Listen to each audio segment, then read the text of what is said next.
දේශනේ ප්‍රඥා නාලිකාව තුළින් විසුරුවා හැරීමට ප්‍රචාරය කිරීමට ධර්ම දානය සිදු කිරීම සඳහා ස්වීඩනයේ වෙසෙන ලහිරු ගුණතිලක මහතා සහ ලසිතා ගුණතිලක මහත්මිය දායකත්වයේ දරලා තිබෙනවා. උතුම් වූ ධර්ම දානයෙන් ජනිත වන මහා පුණ්‍ය ශක්තිය නව වසරකට පෙර පරලෝසපත් පියාණන් වන පහළ බෙලිගල්ලේ ජී ගුණතිලක මහතාට මේ පින් අනුමෝදන් වී සසර දුක් කෙලවර වීම පිණිස 24 වසරකට පෙර පරලෝසපත් සොපිනෝනා ගින්නලිය මිත්තනියට 30 වසරකට පෙර පරලෝසපත් ජී කරෝලිස් ආමි මුතුණුවන්ටද 8 වසරකට පෙර පරලෝසපත් ගාල්ලේ රොස්ලින් විමල සුන්දර මිත්තනියට සහ වසර 22කට පෙර පරලෝසපත් හෙක්ටර් විමල සුන්දර මුතුණුවන්ටද මේ පින් අනුමෝදන් වී සසර දුක් කෙලවර වේවා. සුජීවත්ව වෙසෙන සියලු ඥාති හිත මිත්‍රාදීන්ට නිදුක් නිරෝගී සුවපත් භාවය ලැබී චිරජීවනයේ සැලසේවා. එසේම දෙසැම්බර් 23 වනදා පළමුවන උපන්දිනයේ සමරු ලතින් මින්රද ගුණතිලක කුඩා පුතුණුවන්ටද දෙසැම්බර් 25 වනදා 34 වන උපන්දිනයේ සමරු ඉසුරු විමල සුන්දර මහතාටද මේ පින් බලෙන් ත්‍රිවිධ රත්නයේ ආශිර්වාදය ලැබේවා. නිදුක් නිරෝගී වේවා. එසේම මේ ලෝතලෙන් කොරෝනා වසංගත ඉතා ඉක්මනින් පහ වේවා. සියලු වැසියෝ නිරෝගී සුවය ලබා සැනසෙත්වා සුවපත් වෙත්වා කියලා බලාපොරොත්තු වෙනවා. එසේම වේවා කියලා ආශිර්වාද කරනවා. නමෝ තස්ස භගවතෝ අරහතෝ සම්මා සම්බුද්දස්ස නමෝ තස්ස භගවතෝ අරහතෝ සම්මා සම්බුද්දස්ස නමෝ තස්ස භගවතෝ අරහතෝ සම්මා සම්බුද්දස්ස මාතරං පිතරං හන්त्वा රාජානෝ ද්වේච කත්තියේ රට්ඨං සානුචරං හන්त्वा අනිගෝ යාති බ්‍රාහ්මනෝති.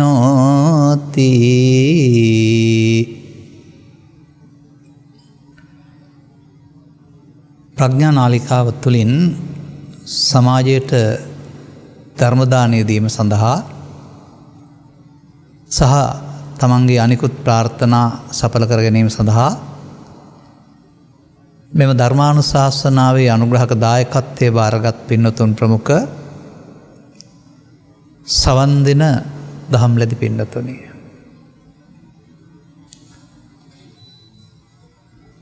ඔබට හරස් පද ප්‍රහෙලිකා දකින්නට ලැබිලා තිබෙනවද? මෙම තියෙන්නේ ගැටලු. ටිකක් කල්පනා කරලා තමයි ප්‍රහෙලිකාවක් පුරවන්න පුළුවන් වෙන්නේ, විසඳන්න පුළුවන් වෙන්නේ. තථාගත බුදු පියාණන් වහන්සේගේ කරුණු පැහැදිලි කිරීමත් ගැටලු නැති වුණාට තේරෙන්නේ නැති කෙනාට ප්‍රහෙලිකාවක්. සමහර කියලා තියෙන දේවල් අපේ අදහසෙන් අරන් බැලුවොත් වෙන්න බැරි දේවල්.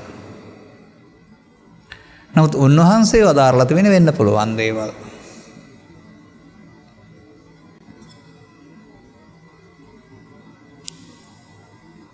ධම්මපදයේ තිබෙන වනංචින්දත මාරුක්ඛං කියලා ගාතාවක්. සිංහලට පරිවර්තනය කරොත් එහෙම කැලේ කපන්න ගස් කපන්න එපා කිව්වා කියලා තමයි අපි හිතන්නේ. නමුත් මේ වනයෙන් බිය උපදී කියලා තියෙනවා ඊට එහා. එතකොට චිත්තාභ්‍යන්තරයේ තිබෙනා වූ ලෝභ දේශ මොහයන්ට කියනවා වනය කියලා. ඒක නම් කපලා දැම්මට කමක් නැහැ. හැබැයි පරිසරයට හානි වෙන ගස්වල නම් කපන්න එපායි කියලා අර තියෙන්නේ. එතකොට අපි දන්න දේ නෙවෙයිනේ ඒක තිබිලා තියෙන්නේ. ඒක තමයි මම මේ ප්‍රහෙලිකාවක් කියන වචනේ පාවිච්චි කළේ. ධම්මපදයේ බ්‍රාහ්මණ වර්ගයේ තිබෙන ගාථා දෙකක් අතරින් එකක් මම තෝරගත්තා. හැබැයි බොහොම ප්‍රවේශමෙන් තේරුම් ගන්න. මොකද මේ කියන උඩු පෙළ නෙවෙයි මේකේ තියෙන්නේ. බලන්න මොකද්ද මේ තේරුම?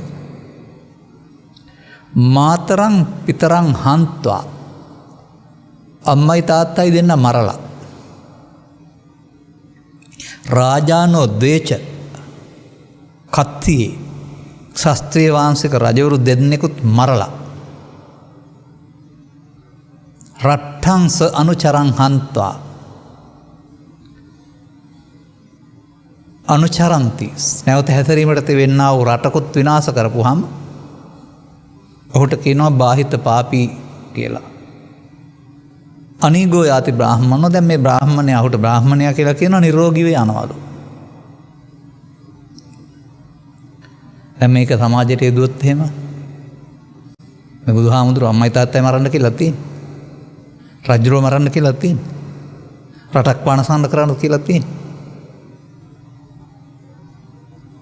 මේක තමයි ගම්බීරසු ටානාටානිසු පඤ්ඤා චක්කුම් කමති කියලා කියන්නේ. ඔය සමහර වෙලාවට මම කියනවා ඇත්ත නං කියලා වචනයක්. සමහරට මේ අඟුලිමාලගේ 10ක් මැරීමත් ඔහොම වෙන්න බැරි නෑ. ඒකයි ඇත්ත නං කියලා කියන්නේ. අර මේ තව සොරෙක් සම්බන්ධයෙන් කතා කරනවා. හොරු මරණ පදවියක් හම්බ වෙලා 4 දිසාවෙන් හොරු මරණවයි කියලා. සරියුත් හාමුදුරන් දන් දීපු කතාව.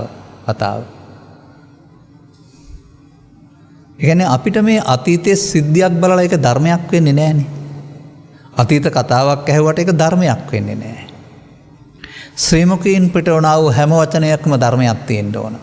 නැත්නම් ඒ වරුත්සුන් වදන් වෙනවා. තථාගත බුදු පියාණන් වහන්සේ අරුස්සුන් වදන් වදාළ කෙනෙක් වශයෙන් මම කිසිදාක පිළිගන්නේ නැහැ. එහෙනම් මොකද මේ කියන්නේ? ඔබ මෙලොවට ආවේ කොහොමද? විවාහ සහතිකයේ තිබුණත් නැත්නම් නීත්‍යානුකූල පියෙක් හිටියත් නැතත් මේ මව්පියන් දෙදෙනා තමයි දරුවෙක් හදන්නේ. ඔබ මේ සමාජයට හැදුවේ මව්පියන් දෙදෙනා. ඒ මෙලොවටනේ. ඔබ සසරට හදන්නේ කවුද?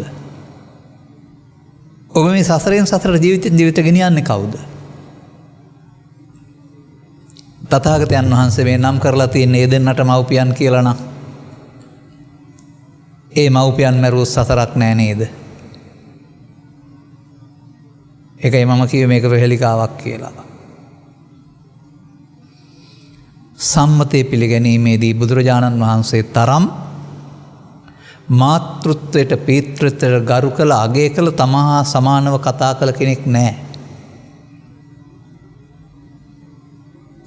බුද්ධෝ විය මාතා බුද්ධෝ විය පිතා අම්මයි තාත්තයි බුදුන් වගේ නැත්නම් ගෙදර බුදුන් කියන වචනේ. දින්නාහම් භික්කවේ න සුප්පතිකාරං වදාමි. කතමේ සන්දින්නං මාතුච්ච පිතුච්ච. තමන් හදා වඩා පෝෂණය කළාට උදව් උපකාර ප්‍රතිපකාර දක්වලා ඇති වෙන්නේ නැති දෙන්නෙක් ඉන්නවා. ඒ අම්මයි තාත්තයි. අන්න එහෙමයි සම්මුතියට මේක ගන්නෙ.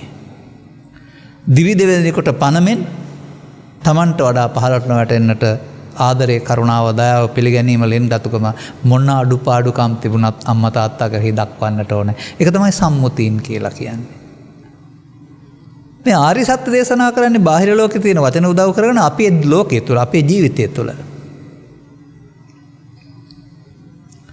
එහෙනම් මේ භව ගමන ලබා දෙන්නා වූ මේ මව්පියන් දෙදෙනා කවුද කියලා හොයාගත්තාම අන්න ජීවිතය තුල මරන්න ඕන. බාහිර පුද්ගලෙක් මරලා හරියන්නේ නැහැ. හැඟීම් තුල.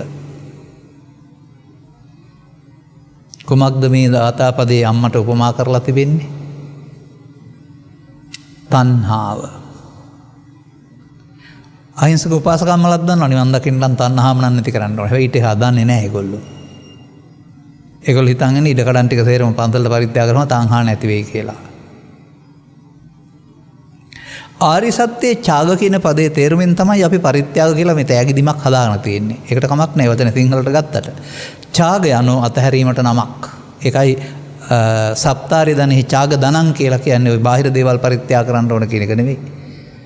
ලෝභයේ දේශේ මොහේ අතහැරීමට ඡාග කියනවා.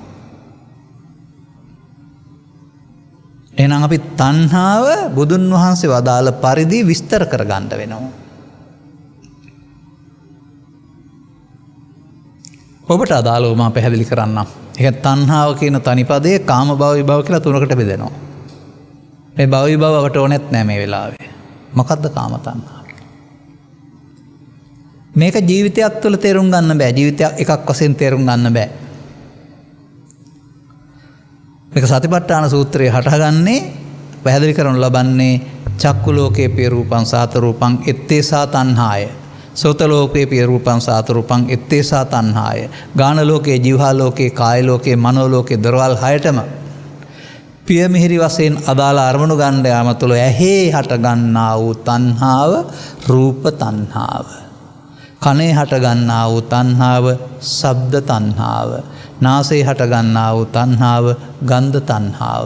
දිවේ හට ගන්නා වූ තණ්හාව රස තණ්හාව. කයේ හට ගන්නා වූ තණ්හාව පොට්ටබ්බ තණ්හාව. අරමුණෙහි හට ගන්නා වූ ද්‍රව්‍ය නැතුව පව් හෝ පින් හෝ ධාන පැත්තට ධම්ම තණ්හා බෙදන්න පුළුවන්. සයවිද තණ්හාව. අන්නේ තණ්හාව තමයි ඔබේ අරමුණ තුළ උපාදාන භවවීමෙන් දුකට හේතු රැස් වෙන්නේ. තණ්හාය ජායති සෝකෝ තණ්හාය ජායති වයං චන්හාය විප්පමුත්තස්ස නති සෝකෝ කුතෝ ජයන්නේ. ඒ තණ්හාව කියන එක වර්තමාන මොහොතේ ඇසෙන් කනෙන් නාසයෙන් දුකන අරමුණ තුළ තියෙන එකක්. ඒක පවත්තන්නේ කොහොමද? ඒකට කියනවා ඒකට මරණවා කියන්නේ නැහැ. ඒක අපි සසර පැවැත්මට උඩගෙඩි දෙනවා. නැත්නම් පැවැත්මට ආධාර කරගන්නවා. ඒ නිසා මේ කියන අම්මා තාත්තා මරන්ට බුදුරජාණන් වහන්සේ වෙනම කඩුවක් දෙනවා. මේක දෙන්නේ ආර්ය පුද්ගලයින්ට. පෘථග්ජනයින්ට දෙන්නේ නැහැ. උන් කඩුවක් පාවිච්චි කරන්න දන්නේ නැහැ. මේ කඩුවට කියනවා විදර්ශනා ඥානෙ නැත්නම් අනිදුක්ඛ අනාත්ම වශයෙන් බලන නුවණ කියලා. දංගිඩියට කියනවා වර්තමාන ස්කන්ධ පංචකය කියලා. ඒකට මේ දොරවල් 6 මොන තණ්හාව දෙන්නේ? යානසන්ට ඕන. තණ්හාව නැති කිරීමෙන් ලබන සැපත. තව අපි විස්තර පසුවට ගනිමු. වෙලාව තියෙනවා නම්. ඔය එක්කලා දැන් අම්මා තාත්තා එකතු වෙලා ඉන්නේ. දරුවෙක් හදන්නේ. මේ තණ්හාවට සම්බන්ධ වුණ තාත්තෙකුත් ඉන්නවා. මේකට කියනවා සිංහලෙන් මම වෙමි යන මානයවත් අස්මි මානය කියලා. ඒ මම වෙමි යන මානය කියලා කියන්නේ කායට නෙවෙයි. කායට මාන කියනවා නම් රූපී ධානලාභීන්ට කායක් රූපී බමල තුනම මාන නැහැනේ, රූපයක් නැහැනේ. නමුත් එතනත් මාන තියෙනවා.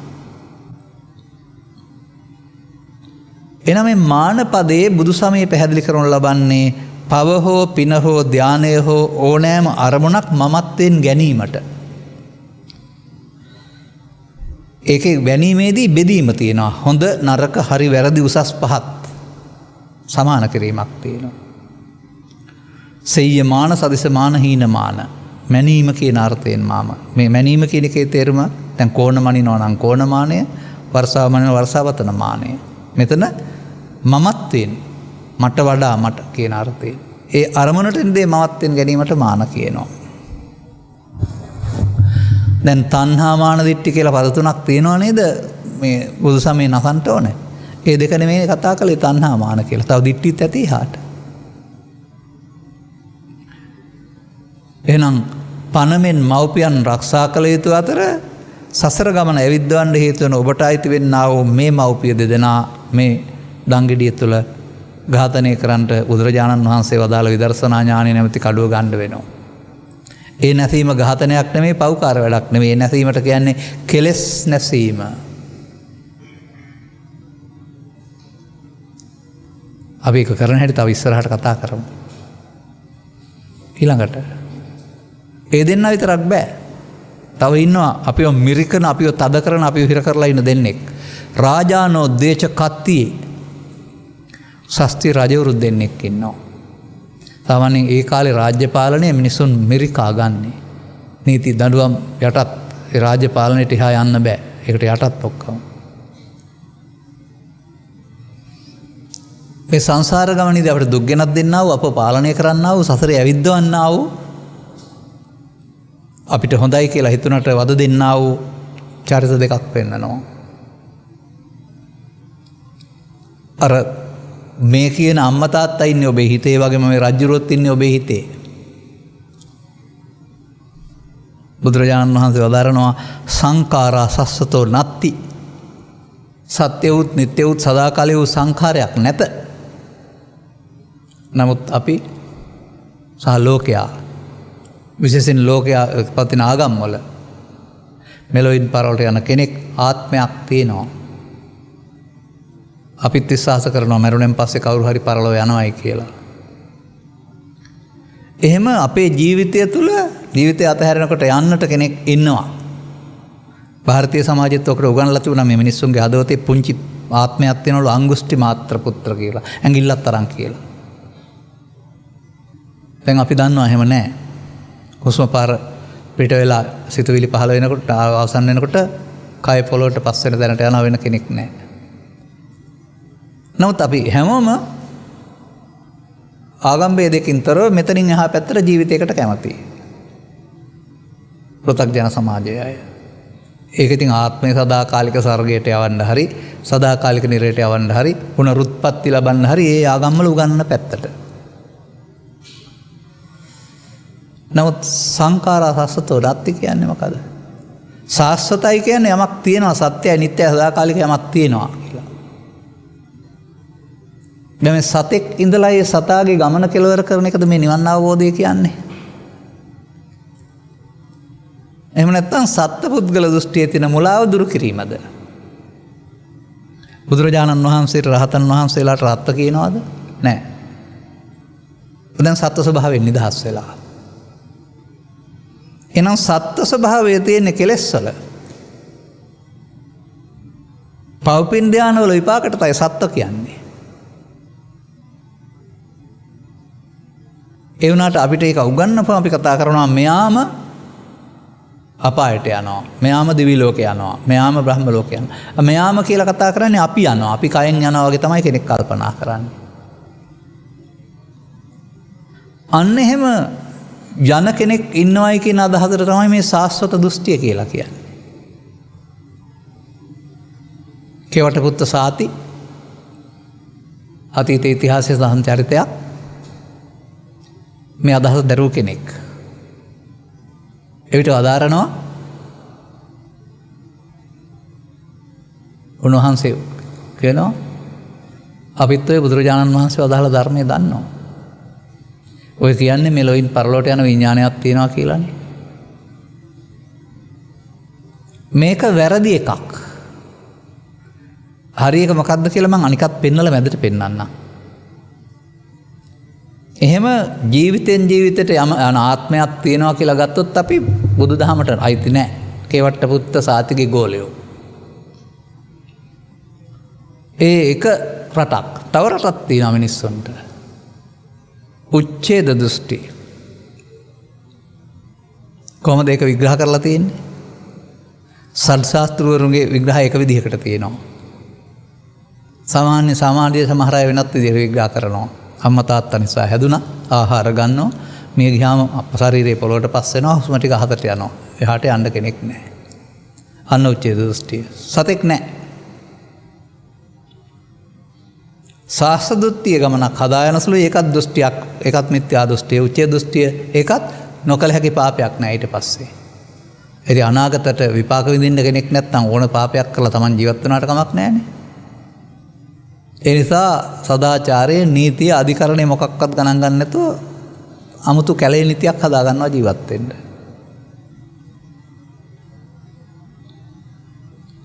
ඒකවල මේ දෙකම වැරදි කියලා පෙන්නනවා.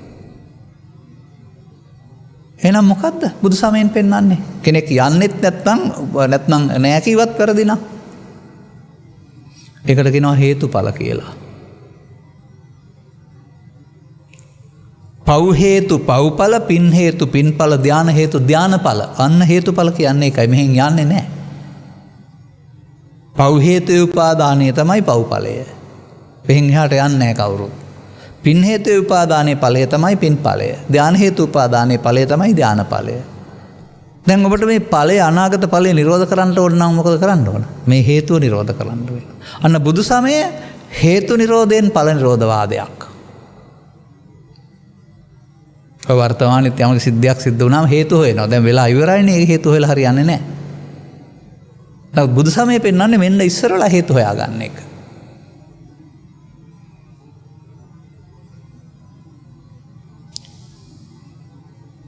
හොයාගත්ත අපි කාරණා දෙකක්. තව කාරණයක් එනවා.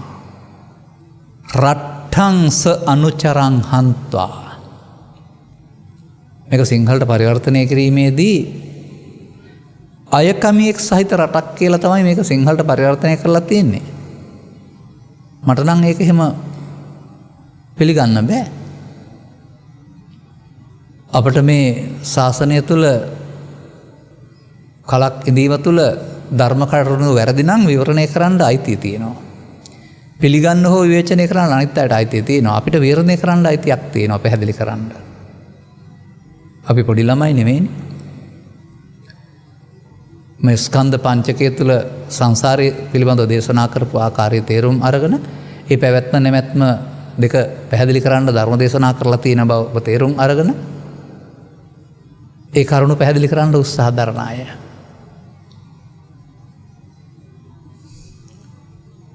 බලන්න මම කියන දේවල් ඔබට තියෙනවද කියලා. මේ ජීවත් වෙනකොට අපට ජීවත් වීම තුළ සියල්ලක් තියෙනවා.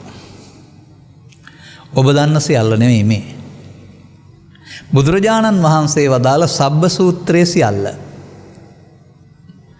සබ්බං වූ භික්ඛවේ දේසිස්සාමි කියලා බුදුරජාණන් වහන්සේ මහණෙනි මම ඔබට සියල්ල දේශනා කරන්නයි යන්නේ. උන්වහන්සේ නම් මේ සියල්ලෙන් සිදුවෙන දේ තේරුම් ගත් අනිත් අය සියල්ල දැනගන්න වෙනවා. මේ සියල්ලට කියනවා පාලියෙන් චක්කුංච රූපේච සෝතංච සද්දෝච ගානංච ගන්ධෝච දිව්හාච රසෝච කායෝච පොට්ටබ්බෝච මනෝත ධම්මෝච. සිංහලෙන් කියනවා අධ්‍යාත්මික ආයතන 6 සහ බාහිර ආයතන 6 12යි. මෙන්න රට. හැබැයි රට අනසන්න කියලා තියෙන්නේ. මේ රට හරියට තේරුම් ගන්න. මේ කියන කතාවේදී ඇස තේරුම් ගන්න වෙන්නේ ටිකක් ගැඹුරට හිතලා බලලා. කන තේරුම් ගන්න වෙන්නේ ගැඹුරට හිතලා බලලා. මොකද සෞඛ්‍ය විද්‍යාවේ හරි ජීව විද්‍යාවේ හරි ඇහ හෝ කන නෙමෙයි මේ.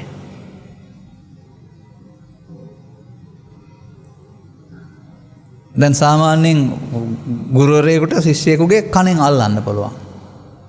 අම්මා තාත්තලාත් කනෙන් අල්ලන්න පුළුවන්. ඒ කම් පෙත්ත. ඒ කම් පෙත්තට නෙමෙයි බුදුරජාණන් වහන්සේ කන කියන්නේ. ඒක ද්‍රව්‍ය නෙවෙයි. ඒකට කියන්නේ චක්කු ප්‍රසාද, සෝත ප්‍රසාද, જીවහා ප්‍රසාද, ගාන ප්‍රසාද, කාය ප්‍රසාද, මන ප්‍රසාද. ප්‍රසාද කියන්නේ ඒ ශෛල මත පිහිටලා තිබෙන ජීවි බව කියන එක. ඒ නිසා අපට S2 කිව්වහම මාංශ චක්කුව පේනවා. නමුත් ඔය S2 තියෙනවා වැඩි හිටියන්ටත්. හැබැයි ඔයගොල්ලෝ කියන S පේන්නේ නැහැ කියලා. S තියෙනවා. ඉස්සර පේනවා දැන් පේන්නේ නැහැ කියනවා. ඒ පේන්නේ නැති හැටි බව විවරණය කරන්න ඔබ. එතකොට තේරෙනවා ඇස කියන්නේ මොකක්ද කියලා. ඉදිරියෙන් තියෙන ඕනෑම දෙයක සටහනක් ඇස තුළ වැටෙනවා. ආලෝකයේ උදව්වෙන් ගමන් කරන ආලෝක කිරණ ඇක්සේ කාචිය හරහා ගොකින් ඇසේ ඇතුලේ විද්‍යාව උගන්වනකොට නමකට දෘෂ්ටි විතානය කියලා කියයි බුද්ධ ධර්මයේ උගන්වන චක්කු ප්‍රසාදය කියලා. ඇහි ජීවී බව අරමුණු ගන්න පුළුවන් හැකියාව. තිරයක් වගේ කියලා හිතමුකෝ. මරුණා කියන්නේ මේ ප්‍රසාදයනේ. අන්න මරුණ පුද්ගලයාගේ ඔබ කියන හැතිනවා දැන් ඇහැ නැහැ. ප්‍රසාදයන් බිඳුනාහ කියලා කියන්නේ. ඒ නිසා ඒකට ද්‍රව්‍ය නැහැ. මේ ද්‍රව්‍ය තුල පවතිනා වූ අරගෙන පුළුවන් හැකියාවට තමයි ඇස කියන්නේ. ඒ ප්‍රසාදය තුල ඉදිරියෙන් තියෙන රූපයක සෙවණැල්ල වැටුනොත් ඔබට ඉදිරියෙන් තියෙන ඕන දෙයක් පේනවා. වැටුන් නැත්නම් පේන්නේ නැහැ. අන්න ඇස කියන්නේ එතකොට බාහිර චක්ෂුසේ නෙමෙයි මේ චක්කු ප්‍රසාදය. තව ටිකක් එහාට ගියාම මම පේනවා ඇස කියන්නේ ද්‍රව්‍ය නෙමෙයි සිත කියලා. අනේව තේරුම් ගන්න ඕන. ඇයි එහෙම කියන්නේ? තථාගතයන් වහන්සේ දිනක් වදාරනවා එකිනෙකට වෙනස් අරමුණු ඇසුරු කොට ඇති, එකිනෙකට වෙනස් අරමුණු ගොදුරු කොට ඇති, එකිනෙකට වෙනස් අරමුණු රසය නොගන්නා වූ ඉන්ද්‍රිය පහක් අපට තියෙනවලු. ඒ තමයි ඇහැ කන නාසය දිව කය.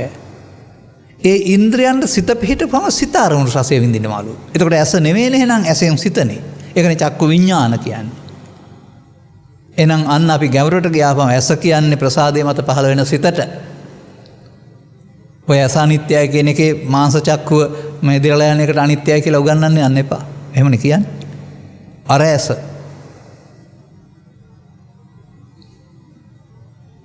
ඒ ඇසට හම් වෙන රූපයත් ඉගෙන ගන්න වෙනවා. අපි හිතනවා නම් ඉස්සරහින් තියෙන කොස් ගෙඩිය කියලා රූපය එහෙනම් අපිට වැරදිලා.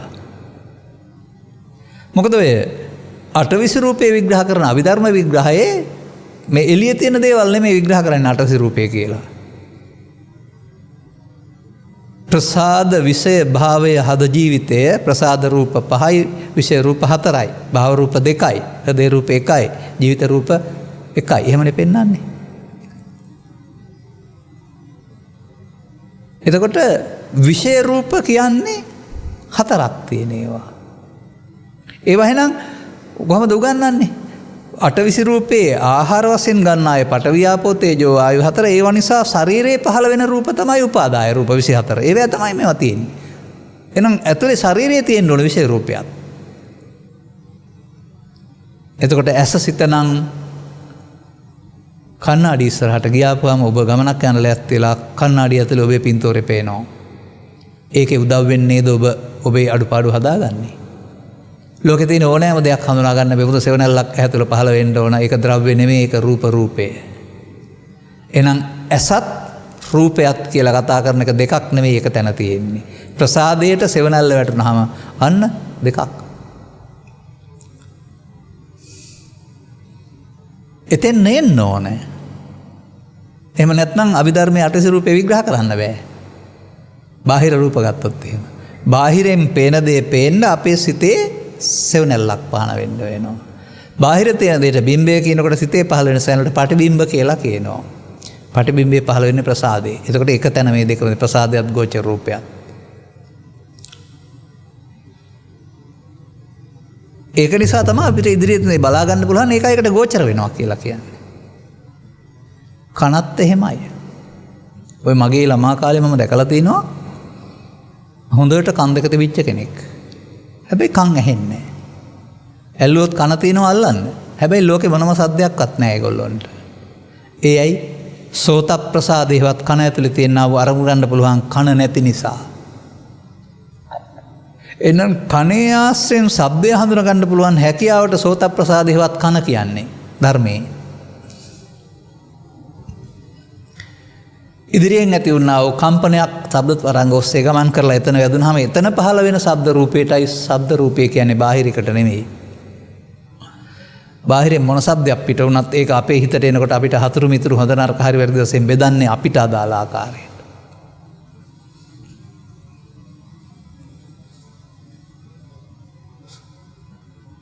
ඊට පස්සේ ඇස කන කතා කළා නාසය ඔබට අල්ලන්න පුළුවන්. නමුත් මේ නාසය ඇතුළේ තිබෙනා වූ ගඳ සුවඳ දැනෙන ප්‍රසාදය. ප්‍රසිද්ධිය වැදුනහම ගඳ කලාප යනවා. නමුත් දැනෙන්නේ නැත්තේ ප්‍රසාදය අඩපණ නිසා. එතකොට නාසයට තුල පහළ වෙන ගන්ධ කලාප වැදුනහම දැනෙන ස්වභාවයේ ගන්ධ රූපය. නාසයත් ගන්ධයත්. දිවත් එහෙමයි විට කාපුවම රස දැනෙන්නේ නැතු යනවා. තමත් පෑන් පානය කරලා ප්‍රිරාලු කරගත්තාම රස දැනෙන්නේ නැතු යනවා. ඒ රස නැතුව නෙමෙයි ප්‍රසාදය අඩපණ වෙලා. දිවේ අරමුණු ගන්න පුළුවන් රස ගන්න පුළුවන් හැකියාව ජීවහා ප්‍රසාදයේ රස කලාප ගැටෙනකොට තමයි රස සංසාරිකේ පහළ වෙන්නේ.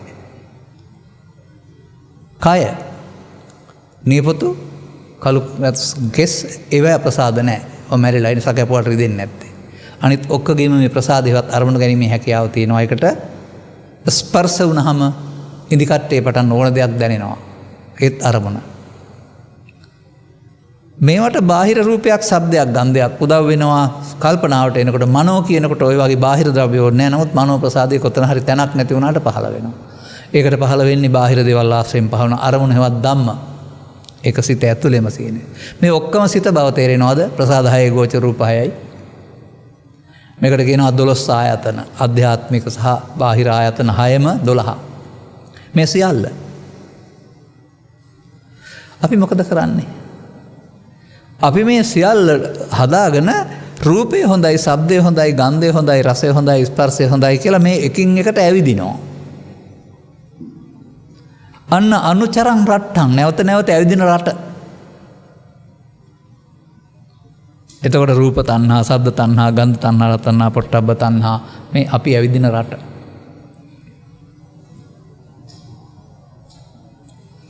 ඔබට ජීවිතයේ අවසාන දවසට බාහිර වස්තු නන්නේ, මේ ආධ්‍යාත්මික ආයතනයි බාහිර ආයතනයි මමත්වයෙන් ශූන්‍ය බව දකින්න පුළුවන් නම්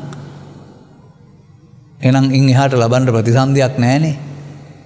මන්දයත් මේ පංචද්වාරයේ ආශ්‍රයෙන් හදාගත්ත මනෝද්වාරයේ තියෙන ලෝකය තමයි ඔබට ප්‍රතිසන්දි ලබා දෙන්නේ. අර පවෙන් පරල යනවා, පිනෙන් පරල යනවා කියලා කතා කරන්නේ. සාමාන්‍යයෙන් මේක හොයාගන්න පුළුවන් දෙයක් නෙමෙයි. නමුත් මව්කුසක ප්‍රතිසන්දි ලැබපු දරුවා වැඩෙන්නේ අම්මා තාත්තා විතරක් හින්දා නෙවෙයි. අම්මා තාත්තා එකතු වෙලා තිබෙනවා, නැත්නම් මවගෙන් ආහාර ලැබෙනවා. ඒ කලලය අතුරකට පවත්වන්නා වූ මනෝද්වාරයේ ගමන් බිමන් යාමක්, සිනාසීමක්, වැඩ කිරීමක්, බයවීමක් ආදී කොට සියලු කටයුතු මනෝද්වාරයෙන් කරනවා අපි හීන දකිනවා වගේ. ඒක තමයි බුදු සමයේ ගන්ධබ්බෝ පච්චුපට්ඨිතෝ හෝති, නැත්නම් තුන්වැන්නාගේ පැමිණීමක් නැතුව ප්‍රතිසන්දියේ කලලයක් හැදෙන්නේ නැහැ කියලා කියන්නේ.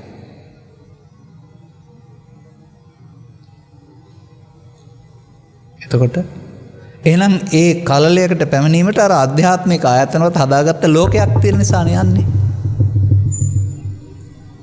එතකොට උපදිනකොට මේ අම්මා තාත්තා මේ ලෝකේ අපට නැහැ. එතකොට තියෙන්නේ ඉස්සරහින් හදාගත්ත ලෝකයක්. ඒකයි ටිකක් දවස් යනකොට S2 පියාගත්තාම hina වෙන්නේ. ඔය උපන් දරුවන්ට hina වෙන්න උගන්වලා නැහැ, අඬන්න උගන්වලත් නැහැ, අම්මා තාත්තා දන්නෙත් නැහැ. නමුත් සතුටින් උපන් දරුවෝ නිදාගෙන hina වෙනවා. තුල්ලකින් පේනවා. එහෙනම් බාහිර ලෝකේ නැත්නම් ඕන්ට hina වෙන්න කවුරු හරි අරමුණු සහිත ලෝකයක් තියෙන නිසා නේද hina වෙන්නේ? බාහිර ලෝකේ බය වෙලා නැහැ, නිින්දෙන් බය වෙලා අඬනවා. එහෙනම් නිින්දෙන් බය වෙන්න අරමුණක් වෙන නිසා නේද? මේ ලෝකෙන් අරමුණු ගත්තේ නැත්නම් අරමුණක් තියෙන්න ඕන නේද? එහෙමයි හිතන්න ඕන. මම දකින්නේ මෙහෙමයි. පස්දොරක් හදාන මෙලොවට එනවා, මෙලොවින් පස්දොරෙන් අරමුණු හදාගෙන මනෝද්වාරයක් හදාන මනෝද්වාරයෙන් පරලෝ ගිහින් ආයෙ පස්දොරක් හදනවා මවකුසක. නැත්නම් ඕපාතික ප්‍රතිසන්දියකට වෙලා ඉන්නවා. ඔන්න දැන් අපට තියෙනවා රට්ඨං සානුචරං. රූපේ රූප තණ්හාවෙන්, ශබ්ද තණ්හාවට ශබ්ද තණ්හාවෙන්, ගන්ධ තණ්හාවට අරබණෙන් අරබට සැප හොඳමින් ඇවිදින එක තමයි ඇවිදින රට මේ ආයතන 12. දැන් මේ ඔක්කොම විනාශ කරන්න ඕන බ්‍රාහ්මණෙක් වෙන්න නම්. අනීගෝ යාති බ්‍රාහ්මනෝ. ඔන්න ඔතන බ්‍රාහ්මණ පදයටත් අර්ථයක් තියෙනවා. බමුණන් උත්පත්තියෙන්ම තමන් වංශයෙන් උසස් කියලා බ්‍රාහ්මණ පදය යොදා ගත්තා. තථාගතයන් වහන්සේ වදාරනවා අන්න ජටාහි නගොත්තේන, ජටාවෙන් හෝ ගෝත්‍රයෙන් කෙනෙක් බමුණෙක් වෙන්නේ නැහැ. යම්හි සච්ඡංච ධම්මොච, යම් කෙනෙක් ගාව සත්‍යයක් ධර්මයක් තිබේ නම් ඔහු බ්‍රාහ්මණයෙක්. මේ බුදුරජාණන් වහන්සේ රහතන් වහන්සේලා හඳුන්වලා තිබෙන බ්‍රාහ්මණ කියන පදේ නිකලෙස් අර්ථයට. අර අනීගෝ යාති බ්‍රාහ්මණෝ කියන්නේ එතකොට ඒ රහතන් වහන්සේ කෙනෙක් බවට පත් වුණාම, හැබැයි රහතන් වහන්සේ බවට පත් කරන්න මොනවද කරන්න ඕන? මේ ගාථාවේ සඳහන් පරිදි අම්මයි තාත්තයි මරන්න ඕනේ. ක්ෂත්‍රිය රජුරු දෙන්නෙක් මරන්න ඕන. ඇවිදීමට තිබෙනා වූ රටක් හෙවත් 12 ආයතනයක් විනාශ කරන්න ඕන. එතකොට තමයි අනීගෝ නැත්තම් උපද්දව රහිත වෙන්නේ. ප්‍රහෙලිකාවක් නෙවෙයිද? මේ රටේ තොටේ කියන දේවල් වලින් බුදුරජාණන් වහන්සේ වදාරලා තියෙන වෙන දෙයක් නේද? ඕක නේද මම සමාජයට කියන්නේ. ගංගාවේ ගැලීම, ගංගාවේ වියලීම, තරු පෑයීම, තරු බැබලවීම, කලාමැදිරියාගේ ආලෝකය. එහෙම නැත්නම් සාගරයේ තිබෙනා වූ ගති ලක්ෂණ. එහෙම නැත්නම් ගවපල්ලි ගවයින් එතර කරන තැන තිබෙනා වූ අනතුරුදායක ප්‍රසහ නැතිකම. මේවා උන්වහන්සේ කතන්දර වශයෙන්ද පෙන්වලා තිබෙන්නේ. මේවා ආධ්‍යාත්මික ගමන් මගේ අනුගමනීය ප්‍රතිපදාව වශයෙන්ද ගලපලා තිබෙන්නේ.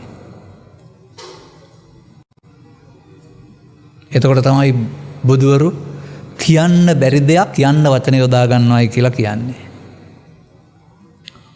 ඔය නිර්වාණ පදයට දැන් අපට පිට්ටනිය ඊතලයක් ගහලා පෙන්වන්න පුළුවන්. පාසල ඊතලයක් ගහලා පෙන්වන්න පුළුවන්. ඔය ඊතලයක් ගහලා පෙන්වන්න පුළුවන්. හේතුව ඒවා පේන්න තියෙන නිසා අරමුණු වශයෙන් සංකත ධර්ම නිසා. නමුත් නිවන පෙන්වන්න පුළුවන්ද? ඒකට නිවන කියලා කතා කළාට ඒකට මේ ලෝකේ තියෙන දේවල් පෙන්වන්න ඉලක්කයක් නැහැ, වචන නැහැ. ආසන්න වශයෙන් ගත්තොත් එහෙම වාන කියන්නේ තෘෂ්ණාවට, නිර කියන්නේ නැති. තෘෂ්ණාව යම් තැනක නැති වේද එතන තිබෙනා වූ සුවයට නිර්වාණ කියන වරුණාව තැනක් පෙන්වන්න බෑ. එහෙනම් ඒක තෘෂ්ණාව නැති කරලා බලන්න ඕනනේ. අන්න දැන් මේ තමයි බෞද්ධයෙකුට බුදුරජාණන් වහන්සේ වදාරලා තිබෙන ජීවන ප්‍රතිපදාව. ආහාර හොයාගෙන, ගෙයක් හදාගෙන, දූ දරුවන් බලාගෙන, මව්පියන් බලාගෙන, සමාජ යුතුකම් ඉටු කරගෙන ඒකක්වත් බැහැර කරන්න නැහැ. මේ කටයුත්තේදීමයි රූප තණ්හා, ශබ්ද තණ්හා, ගන්ධ තණ්හා, රස තණ්හා, පොට්ටබ්බ තණ්හා, ධම්ම තණ්හා කියන සහවිධ තණ්හාවකින් අම්මා හදාගන්නේ. ඉතින් අම්මා ඉතින් මොකද කරන්නේ? ජනිත කරලා දෙනවා දරුවෙක්. ඒ රූපවලදී, ඒ ශබ්දවලදී, ඒ ගන්ධවලදී, ඒ රූපේ විඳින විට, ඒ සංඥාව හඳුනන විට, සංකාරයෙන් බැඳෙන විට, විඥාණයෙන් දැනගන්න විට ඒවා මානය මම කොට ගන්නවා. මානය, අස්මි මානය, මම යන මානය. මම යන මානය එතකොට අරමුණක් තුළ තියෙනවා. අන්න ඒකයි අරමුණක් තුළ තමා තණ්හා මාන කියලා කියන්නේ. ඒක එතකොට එතනම දිට්ඨි තියෙනවා. සක්කාය දිට්ඨි කියලා කතා කරන්නේ ඒකයි. දැන් මේක තිබුණ දෙයක් නෙමේ, තිබිලා වැඩි දියුණු වෙන දෙයක් කියලා පෙන්වන්නේ. එත්තේසා තණ්හාය uppajjamaano uppajjati, නිවිසමානෝ නිවිසති. හට ගන්නවා, වාසය කරනවා, ඒ වගේම පහීයමානොත් තියෙනවා. ප්‍රහීන කරන්නත් පුළුවන්. අන්න ප්‍රහීන කරන ප්‍රතිපදාව යනවට තමයි මරණවා කියන්නේ. එනම් මේ තණ්හා මාන නැත්නම් තෘෂ්ණාව සහ මානය නැසීමම නෙවෙයිද භාවනාව? තේරුම් ගන්න ඕන කාරණාව. ඒකයි තණ්හාය ජායති සෝකෝ තණ්හාය ජායති බයං තණ්හාය විප්පමුත්තස්ස නත්ති සෝකෝ කුතෝ බයං කියලා පෙන්නන තණ්හාවක් නැති විට. මේ හටගත්තහම පවතින විදිහ කොහොමද පෙන්වලා තිබෙන්නේ? ඒක ජීවිතය තුළ විග්‍රහ කරන්න බෑ. අරමුණක් තුළ නොපෙනෙන තැනකට තැන්පත් වෙන හැටි, සැඟවෙන හැටි උන්වහන්සේ උගන්වලා තිබෙනවා. අරමුණේ මුලාවීම තුළ නොපෙනෙන තැනකට හේතු ඉතුරු වෙන නිසා ඒකට හේතු කියලා කියනවා. ඒ වගේම අවිද්‍යාව කියලා කියනවා. තැනක් හොයන්න බැරි නිසා.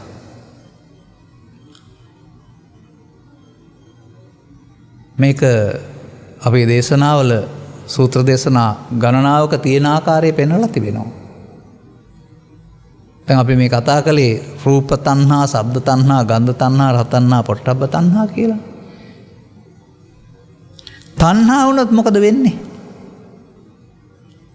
තණ්හා වුණොත් මාන වෙනවා, නැත්තම් මම වෙනවා. ඒකත් ලස්සන අර්ථයක්. ඒක තැනක බුදුන් වහන්සේ වදාරනවා, ස්වාමීනි මම කියලා කියනවා කොපමණද මේ මම බවටපත් වෙන්නේ? යම් කෙනෙක් ගාව තණ්හාව තියෙනවා නම් ඒකටයි මම කියන්නේ කියලා. හැබැයි තණ්හාව වලට ඉස්සෙල්ලා තියෙන වචනයක්. ඇසේදී, කනේදී, නාසයේදී, දිවේදී, කායේදී මේ අරමුණු එකට හම්බ වෙනවට කියනවා ස්පර්ශ කියලා. තුනක් එකතු වෙලාකට ස්පර්ශය කියලා කියනවායි කියලා පෙන්වන්නේ. ස්පර්ශ වුණාම විඳින්න පටන් ගන්නවායි කියලා කියනවා සැප හෝ දුක් උපේක්ෂා වශයෙන්.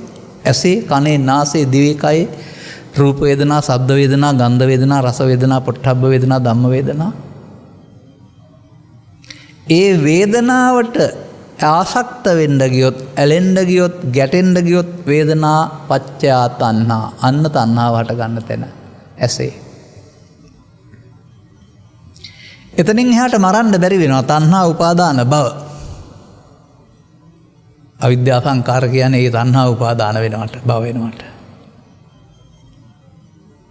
එනිසා අවිද්‍යාව දුරු කරන්න පටිච්චසමුප්පාදයේ මුලින්ම අවිද්‍යාව දුරු කරපුවාම ඉතුරු අදුරු වෙනවා කියලා කතා කරන එක පෙළක් විතරයි. බුදුරජාණන් වහන්සේ අදාළ ධර්මයේ අතීතේ නැති කරන්න බෑ. වර්තමානයේ අනාගත ඵලයක් උපදින්න හේතු තබන්න එපා කියන එක තමයි පෙන්වලා තිබෙන්නේ. කොහොමද අපි ඒක පැහැදිලි කරගන්නේ?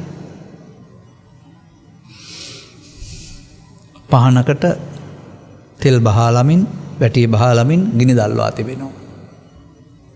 මේ තෙලුයි වැටේ ඉවරනොත් මේ පහන නිවිලා යනවානේ. අමුද්‍රව්‍ය ටික තමයි මේ දැල්ල හටගන්නේ. නැවත නැවතත් මේ පහනට තෙල් සහ වැටි ඉවරනට වැටි දාන්නොත් හැමදාම දිගටම තාහන ඇවිලිනවනේ. නිමන්න ඕන නම් තෙල් නොදා හිටියොත් වැටි නොදා හිටියොත් තෙල් ඉවරනත් නෙවෙනවා වැටි ඉවරනත් නෙවෙනවනේ.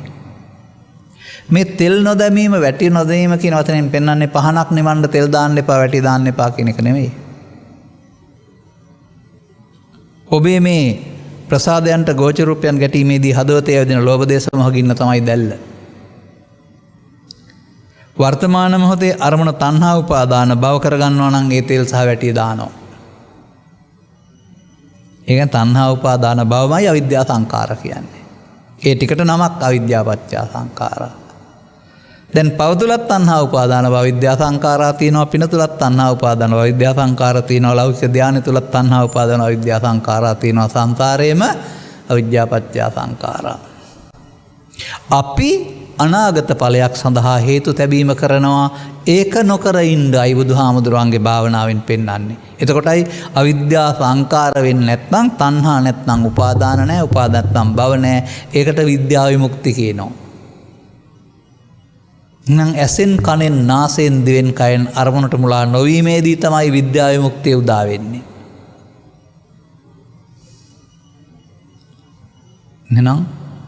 එහෙනම් අපට තණ්හාව නැති කරන්නට සටන් මධ්‍යස්ථාන 6ක් තියෙනවා. ඉතින් ඉන්ද්‍රිය භාවනා සූත්‍රයෙන් ගත්තාම හරිනේ දොරවල් 6නේ භාවනා කරන්න කියලා තියෙන්නේ. අන්න රූප තණ්හා කියන්නේ රූප අරමුණට තියෙන එක. ශබ්ද තණ්හා කියන්නේ ශබ්ද අරමුණට තියෙන එක. අන්න මේ අරමුණේ තියෙන තණ්හාව අරමුණ තුළ මමත්වයේ දැකලා නැති කරනවා වරුණාම රූප කියන්නේ ශරීරයට කියලා ගත්තොත් රූප ශබ්ද තණ්හාව නැති කරන්න බෑ, ගලපන්න බෑ. ඔය අපිට වෙලා තියෙනදී අපි රූප කියන්නේ ශරීරය හෝ පට ව්‍යාපෝ තේජෝ කියලා ගන්නවා. අරුණ රසයක් විඳිනකොට අපි තියෙන අපේ ශරීරය පිළිබඳ තණ්හාවක් අර රූප ආරම්මණයට තියෙන මුලාවනේ. හොඳයි සපයි සාන්තයි කියලා. ශබ්දයක් විඳිනකොට අපිට තියෙන ශරීරය පිළිබඳ තණ්හාවක් ඒ ශබ්දේ හොඳයි කියලා තියෙන මුලාවනේ. ශබ්ද රූපය. ඒ රූප කියන එකේ තේරුම අතට අහු වෙන රූපයක් කියන එක නෙමෙයි ආරම්මණය කියන එක. එහෙනම් අපිට බුදු සමය පිළිබඳ උගන්වනකොට තේරුම් ගන්න පුළුවන් වෙනවා මිනිසා නොදන්නාකම නිසා පවපිනෝස්සේ ධානය ඔස්සේ භවගාමී ප්‍රතිපදාවක යන්නේ. භව රාමා භික්කවේ පජා භව රතා භව සම්මුදිතා එහෙමයි පෙන්වන්නේ.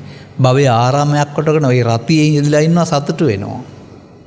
සා තථාගතෝ භව නිරෝධාය ධම්මං දේශේ. අන්න තථාගතයන් වහන්සේගේ ධර්ම දේශනාව තියෙන්නේ භව රාමයට නෙමෙයි භව නිරෝධය සඳහා. නම් බුදුබණ තේරෙන පුද්ගලයෙකුට මෙන්න මේ අම්මා ඇහි කනේ නාසයේදී රූප තණ්හාව, ශබ්ද තණ්හාව, ගන්ධ තණ්හාව අන්න අරමුණු එnderලා නැති කරන්න ඕන කියන්නේ ඒක නේ. හැංගිලා ඉඳලා හරියන්නේ අපි යම්කිසි ආකාරයේ රූපයට මුලා වෙලා තිබෙනවා නම් ප්‍රසාදයන්ට ගැටෙද්දි තියෙනවා නම් එනවා එලෙන් ගතුකම හෝ ඇල්ම. ශබ්දයන් කෙරෙහි අපේ අමනාපයක් තියෙනවා නම් ඒක ගැටෙනකොට අදාළ එනවා. හංගන්න බෑ.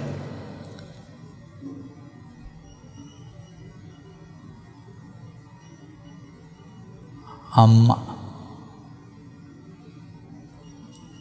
එතනදිම ඒ අරමුණ මමත්වෙන් ගන්නවා කියන එකේ තේරුම තණ්හා මාන වශයෙන් තමයි සසරට බැඳීම සිද්ධ වෙන්නේ. තාත්තා තණ්හා මාන දෙක මමත්වෙන් නොගෙන අවසන් කොට අනිත්‍ය වශයෙන් බැලීමේදී අම්මා තාත්තා මැරෙනවා. මේකට විශේෂ කඩුවක් දීලා තියෙනවා. ඒක වානිත් නෙමෙයි, රිදිත් නෙමෙයි, යකඩත් නෙමෙයි. අරමුණෙහි නොයල්මෙන් අතහරින්න කියන අර්ථයෙන් ඒකට විදර්ශනා ඥාන කියනවා. අනිත් දුක්ඛ අනාත්ම වශයෙන් බලන නුවණ. මේක පාවිච්චි කරන්න බුදුරජාණන් වහන්සේ දීලා තියෙන්නේ දංගෙඩියක්. ඒ දංගෙඩිය කොහෙවත් ගෙනියන්න බෑ. අතීතයට ගෙනියන්න බෑ, අනාගතයට ගෙනියන්න බෑ. වර්තමානයේ විතරයි. වර්තමානයේ ආපු අරමුණෙන් මේක අතහරින්න කියලායි මේ වෙන්නේ. ඒකයි මම වර්තමාන දංගෙඩිය කියලා එකට කියන්නේ.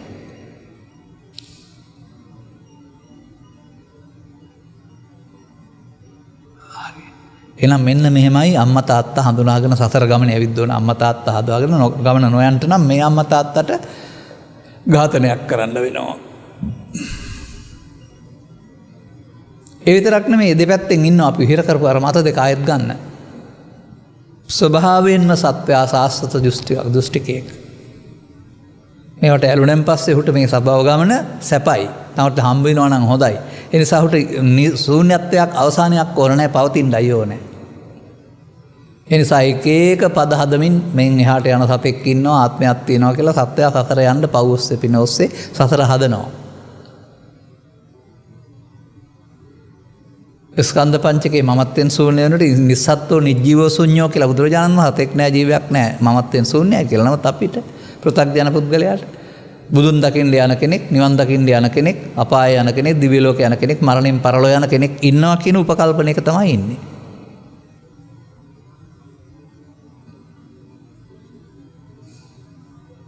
ස්කන්ධ පහෙන් පහට චෛතසික නැතෙනවා. රූපයත් නිරන්තරයෙන් බාහිර කය ගත්තත් ඒකත් නිරන්තරයෙන් වෙනස් වෙනවා. ළමා තරුණ මහලු වශයෙන්. ඒකට කියනවා කායංච විදුරතෝ ඤත්වා කියලා. සිත නැසර විඥානංච පබංගුරං කියලා කියනවා. එහෙනම් අපිට මව් කුසෙන් මෙහාට එන විට පව් හේතු වල පින් හේතුව ඵල අපි දැන් එකතු කරන්නේ පව් හේතු පින් හේතු ඵල. ස්කය අතහැර යනකොට පව් හේතුයේ ඵලය පින් හේතුයේ ඵලය හට ගන්නව ඇරුණාම මෙහෙන් එහාට කවුරුත් ගියේ නැහැ. කවුරුවත් ගියේ නැති වුණාට හේතු තැබීම නිසා ඵලයක් හට ගැනීම නවත්තන්න බෑ අපට. උපාදානය තුළ. ඒ නිසා සාස්වත දෘෂ්ටියත් වැරදි කෙනෙක් යනවා කියලා හිතන එක. උච්ඡේද දෘෂ්ටියත් වැරදි මරුණාම උපදින්න කෙනෙක් නැහැ කියන එක. මේ දෙකටම මැද්දෙන් පෙන්වනවා හේතුඵල. හේතු නිරෝධ කරන්න පුළුවන් නම් ඵල නිරෝධ කරන්න පුළුවන්. එතකොට එහෙමනම් මේ ශාස්ත්‍රීය රජවරුන් දෙදෙනා ඔබේ හිතේ නම් ඉන්නේ රජ කරගෙන. ඔබ මේ මතයක නම් ඉන්නේ. උපදිනකොට ඔය එකක්වත් නැහැ. කවුරු හරි කියන දෙයක් අහලා සසරේ ඇලුනහම තමයි සසරක් ඉස්සරහට ඕනේ. විශාල පාප කර්මයන් කළා තමන් පිටිපස්සේ කියලා දැනගත්තාම තමයි අපෝයි මරණයෙන් එහා පැත්තට යන්න අපායකුත් නැහැ, කොහෙවත් නැහැ. ඉවරයි ආයේ හිතින් හදාගන්න දෘෂ්ටියක්. තමන්ගේ හිත හදාගන්න. නාස්තිකවාදීන් කියලා කියනවා. ලෝකෙත් ඉන්නවා එහෙම පිරිසක්, ආගමික ස්වභාවය අතහරින පිරිසක් බෞද්ධින් අතර උනත් ඉන්න පුළුවන්. වර්තමානයේ තරුණ පරපුර අන්‍යාගමික අනාගමික වෙනවා කියලා කියන්නේ. ඒ වෙනනේ ආගම අතහරිනවා කියන එක නෙමෙයි. මේ තියෙන ආගමික ප්‍රේති වෙන්නා වූ නිස්සාර බව පුද පූජා ඔස්සේ ගියාට ලැබෙන විමුක්තියක් නැහැ කියලා තේරුම් ගත්ත කට්ටිය ඒක අතහරිනවා. මේ ආගමික බවක් නෙමෙයි, මේක දාර්ශනික බවක්. බෞද්ධ දර්ශනය කියලානේ කියන්නේ. ඒක අනිවාර්යෙන් කාට හරි වඳින්න පුදන්න තියෙන එකක් නෙමෙයි, අනුගමනීය ප්‍රතිපදාවක්. යන පැත්තට යන එක වෙනුවට අනිත් පැත්තට යන අනුසෝතගාමී පටිසෝතගාමී ප්‍රතිපදාවක්. මොකද අර වැරදි පැත්තට මොන දෘෂ්ටි ගත්තත් ඒක අහුවෙන්නේ සාස්වත උච්ඡේද දෘෂ්ටියට. එහෙනම් පැවැත්ම තියෙනවා.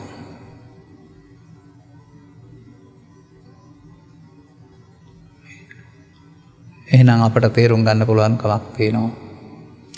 අපේ මේ ඇවිදින එක අපි කියමුකෝ ඔබට ගෙවල් 6ක් තියෙනවා කියලා. ඔබට වාහනයක් තියෙනවා කියලා. නම් ගෙවල් 6ක් තියෙන නිසා සතියෙන් සතියට වාහනෙන් ගෙයින් ගෙට යන්න පුළුවන්. එහෙම මේ සමාජයේ විශාල ගෙවල් කීපයක් තියෙන අයත් ඉන්නවනේ සතියක් වාසය කරලා. අන්න ඒ වගේ අපි මේ ඇසෙන් කනට කනෙන් නාසයට නාසයෙන් දිවට දිවෙන් කයට යන එක තමයි මේ ඇවිදින එක. අනුචරං. රටේ ඇවිදිනවා. ඒ ඇවිදින්නේ රූප තණ්හාව තියෙන නිසා, ශබ්ද තණ්හාව තියෙන නිසා, ඒවා සැප තියෙන නිසා. හොය ඇවිදින්නේ. ඊට වඩා මේ අරමුණේ මුලාව නැති තැන සුවය තියලා තේරෙනවා නම්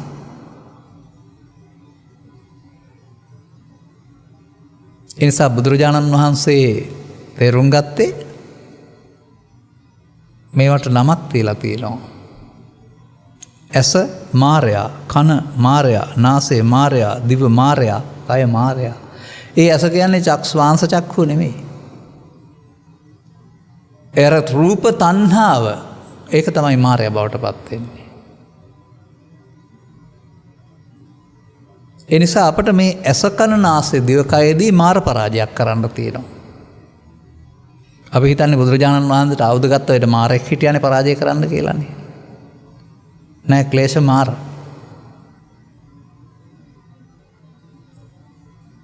එහෙනම් මම දකින්නේ ආසන්න වශයෙන් ඔබටත් තේරෙන්න කියන්න පුළුවන් මේක. ඔබ බාහිරින් හදාගන්න ලෝකය ආශ්‍රයෙන් ඔබට මනෝලෝකයක් හැදෙනවා. නින්දදී ඔබට ඒක පේනවා.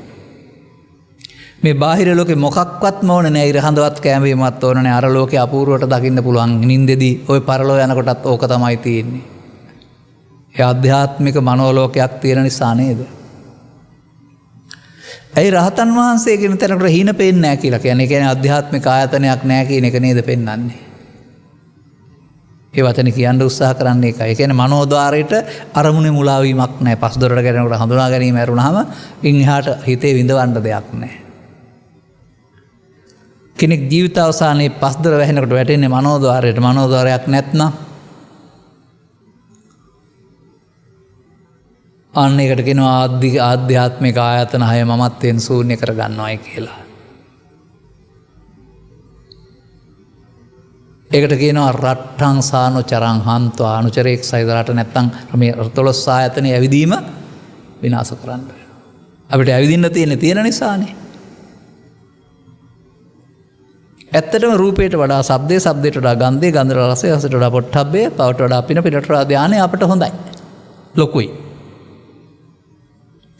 අරමුණ තුළ ලොකු කුඩා කර ගැනීමෙන් තුලින් තමයි මමත්වය හැදෙන්නේ. උපේක්ෂාව කියන්නේ ලොකුත් නැහැ කුඩත් නැහැ. කෝකත් එක්ක සමාන වෙන තැනට එනවා. එතකොට අන්නේ විදිහට මේ බාහිර ඇසකරනාසය දිවකයි මේ පොළොවට පස් වුණාට අර මනෝද්වාරය හදාගත්ත ඇසකරනාසයක් තියෙන නිසා තමයි පරලොවක් තියෙන්නේ. මොකද මේ ලෝකේ මොනවා නැතත් තමන් හදාගත්ත ලෝකයක් තියෙනවා මරණයට පත්වන විට. එහෙමයි ඒ ලෝකේ පව් නම් පවෙන් පරලෝ යාම. ඒ ලෝකේ පින් නම් පිනෙන් පරලෝ යාම. ඒ ලෝකේ ධාන නම් ධානෙන් පරලෝ යාම. දැන් ඔබට නින්දෙන් කවුරු හරි ඔබ පිටපස්සෙන් පන්නනවා නම් අස්සෙක් හරි ඇතෙක් හරි නයෙක් හරි ඝාතනය කරන්න. අනේ මේක හීනයක් මේකේ මොකුත් නැහැ කියලා බය අරගන්න තේරෙනවද? නෑ මාව බේරගන්නව කියලා කෑ ගහනවා. කෑ ගස්සෙන්නෙත් නැහැ, දුවනවා දිවෙන්නෙත් නැහැ. එතකොට ඒකේ බය නැද්ද? හොඳයි මෙහෙම භයංකර ලෝකයක් සතුන් මරලා හොරකම් කරලා ඌරන් මරලා කුඩු විකුණලා දරුවන්ට හිංසා කරලා නපුරු ලෝකයක් හදාගත්තොත් බාහිර ලෝකේ නැතර නිින්ද ගියාම මේ මිනිස්සයාගෙන් බය වෙලා හැරෙන්නේ නැද්ද? ඒ අපි නම් පොලිසිය දැක්කට අපිට බයක් ඇති වෙන්නේ නැහැ. මොකද ඒ පිළිබඳව අපිට පොලිසියත් එක්ක බය වෙන්න කාරණයක් නැහැ. අරක්කු මුදලාරි හරි කුඩු මුදලාරි හරි පොලිසිය දකින්නට බය වෙනවා. අන්න වගේ හීනෙන් ඒවා පේනකොටත් ඒ ලෝකේ ඇත්ත වශයෙන් පිළිගන්නවා එකට බය වෙනවනේ. දැන් අපාය කියන්නේ මේ හදාගත්ත ලෝකයේ දුක කියලා ඔබට තේරෙනවද? ශරීරය අතහැරෙනකොට මේ ලෝකේ ඉතුරුයි. නපුරුකම් කරලා. දැන් අවුරුදු 700ක්ද 800ක්ද 1000ක්ද දන්නේ මේක විඳවන්න ඕන. එතකොට ඒක ඔබ මෙහි පව්කම් කරලා හදාගත්ත ඇරුණාම ඔබට යන්න තැනක් තිබුණාද?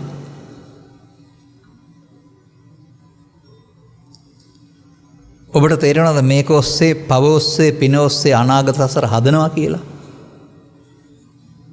ඒක බුදුන් වහන්සේ පහළ නොවන සමාජයේ ඕන කෙනෙකුට කරන්න පුළුවන් කියලා පව ඔස්සේ පින ඔස්සේ ධාන ඔස්සේ. ඒ වුණාට අපට ඇති සතුට සසරෙන් මිදීමය කියලා මේක දෙද කියන්නේ. භව නිරෝධගාමීත්වය කියන එක දෙද පෙන්නන්නේ. ඒ වුණාට අර සාස්වත දෘෂ්ටිවාදියාට ඒක හිස් නිවීම හිස් මේක තියෙනවා.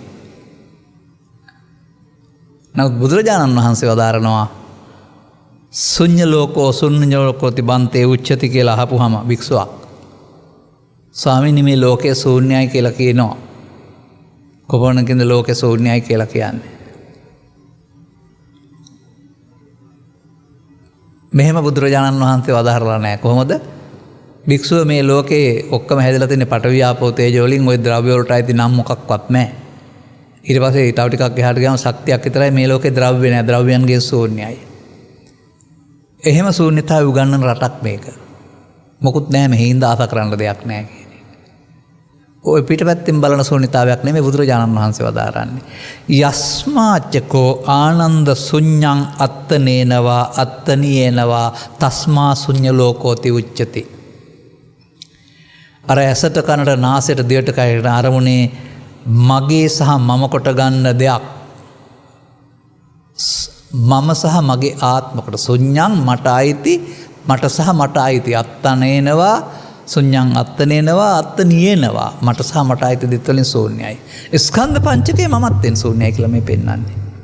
අන්න පෘථග්ජනයාට සාස්වත උච්චේද දෘෂ්ටි ඔස්සේ ස්කන්ධ පංචක මමත්වයෙන් යුක්තයි. ඒ නිසා භව ගමනක් තියෙනවා. ඒක ශූන්‍ය කරගන්න ඕන. ඒ ශූන්‍ය කර ගැනීමට තමයි මේ පෙන්වන්නේ මව්පියන් මැරීම, රටවල් දෙකක් රජ්ජුරුව විනාශ කිරීම, නැවත ඇවිදින්න තියෙන රටක් වෙනසීම. දැන් බාහිත පාපී සියලු පාපයන්ගෙන් බැහැර වුණා වූ කියලා කියනවා මේ කාරණාවට. දැන් අනිගෝ යාති බ්‍රාහ්මණ. දැන් ඒකට කියන පදේ මොකද්ද? කතං කරණීයං නාපරං ඉත්තත් අයති අබ්බඤ්ඤාසි. කළ යුතු සියල්ල අවසානයි තමා මහ නිවන. දැන් මොනවද නැත්තේ? ප්‍රතිසන්දි බීජ නෑ, හේතු නෑ. පව් හේතු නෑ, එහෙනම් අපාය නැමැති ඵලය නෑ. පින් හේතු නෑ, කාමසෝගිත නැමැති ඵලය නෑ. ධාන හේතු නෑ, බබලෝ නැමැති ඵලය නෑ. දැන් සතෙක් නෑ. සතෙක් නැති නිසා මේ හේතුඵල ධර්මයේ තුල පැවැත්ම හේතු නිරෝධයෙන් ඵල නිරෝධ කොට සතර ගමන කෙලවර කරන්න පුළුවන්. අපට අයිති සතෙක් හෝ ආත්මයක් තියෙනවා නම් බුදුරජාණන් වහන්සේ ඒක නවත්තන්න කවදාවත් බෑ. ඒ නිසා තමයි බුදු සමයේ ආත්ම දෘෂ්ටියක් තියෙන්නේ. ආත්ම කොට ගැනීමේ මුලාවක් කරුණාම බුදු සමයේ අනාත්ම දර්ශනයක්. ඒ අනාත්ම කියන්නේ ආත්මයක් නෑ කියන එක නෙමෙයි. අරමුණ මමත්වෙන් නොගන්නේ නම් අනාත්මයි. මමත්වෙන් ගන්නවා නම් ආත්මයි. ස්කන්ධ පංචකය මට සහ මට අයිති දේවල් වලින් ශූන්‍යයි. ඒකට තමයි ස්කන්ධ පංචකය අනාත්මය. ජීවිතේ නෙමෙයි ස්කන්ධ පංචකයෙන් පංචකයට අනිදුක්ඛානාත්ම වශයෙන් ගැනීම කිව්වත් මමගේ ආත්මකට නොගැනීමේදී තමයි අනාත්මය. ඒ අනාත්මයේදී අනාගත ඵල උපදින්න නැති වෙන්න ඵල උපදින්න හේතු ඉතුරු නොවි අවසන් වීමක් සිද්ධ වෙනවා. මේක තමයි ප්‍රතිපදාව.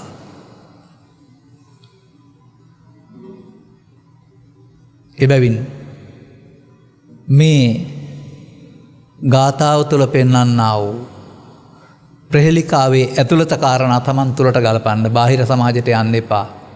බාහිර අම්මා හරි තාත්තා හරි රටවල් දෙකක් හරි ශාස්ත්‍රීය රජ්ජුරු හරි වනසන්න යන්න එපා.